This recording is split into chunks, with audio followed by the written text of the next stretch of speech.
The sight of the setting sun can be a wonderful, memorable experience.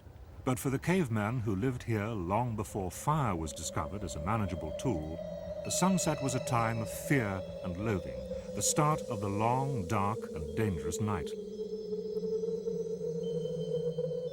Our direct ancestor, Homo erectus, and the far less intelligent large ape man both huddled in caves for protection from predators. But without fire, they were at constant risk. Until recently, it was believed that man didn't learn to control fire until about 400,000 years ago. But evidence unearthed by South African archaeologists working here at Swartkrans, west of Pretoria, shows that man was using fire for protection and warmth 1.5 million years ago.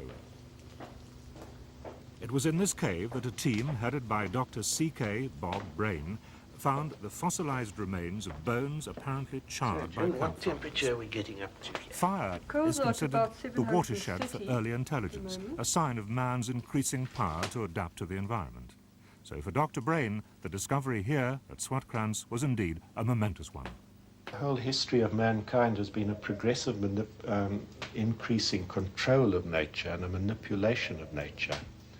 And to be able to make a fire at will was probably the first in a whole series of technological steps which gave people a mastery over nature, made them the dominant animals on Earth, overcame the predators, which were previously the most powerful animals in the world. And then the whole history of humanity is a series of steps of increasing complexity of controlling the natural environment. And I think why this is so interesting is that it's the very first major step which allowed people to control their immediate environment. And this has been going on in increasing tempo ever since. The discovery at Swartkrans was aided by the examination of 270 fragments of charred bone using a scanning electronic microscope and chemicals. They were found to have been heated to a range of temperatures matched to those occurring in experimental campfires lit in the cave.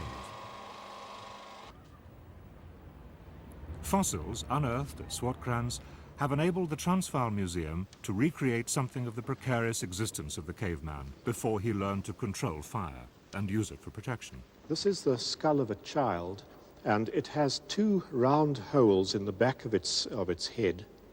And these, the spacing of these, is matched rather closely by the spacing of the lower canines of a fossil leopard from the same part of the cave.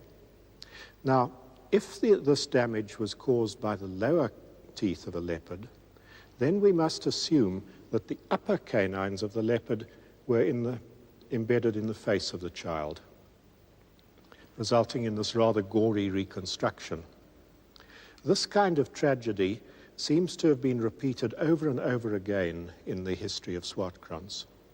And one can only assume that once people developed the ability to manage fire, that they probably started to overcome this kind of constant threat of predation to them. There are theories that our distant ancestors were powerful hunters possessed of a brutal, murderous nature. But the evidence found here at the Swartkrans archaeological site tends to disprove these. Dr. Brain has built up a list of the creatures which lived and died in the cave, and believes that the cavemen weren't capable of killing many of them. I think that most people now would agree that the first people were no more than opportunistic hunters, that they ate meat when they could scavenge it from the kills of the lions, for instance, but that their ability to kill large animals came very much later, when other technologies, as a result of tool use and tool making, allowed them to hunt in a cooperative manner. But the first major step forward came with the ability to manage fire. With a fire blazing, man could secure his cave as a safe home. For the first time, he was free to contemplate the once fearsome setting sun, as long as 1.5 million years ago.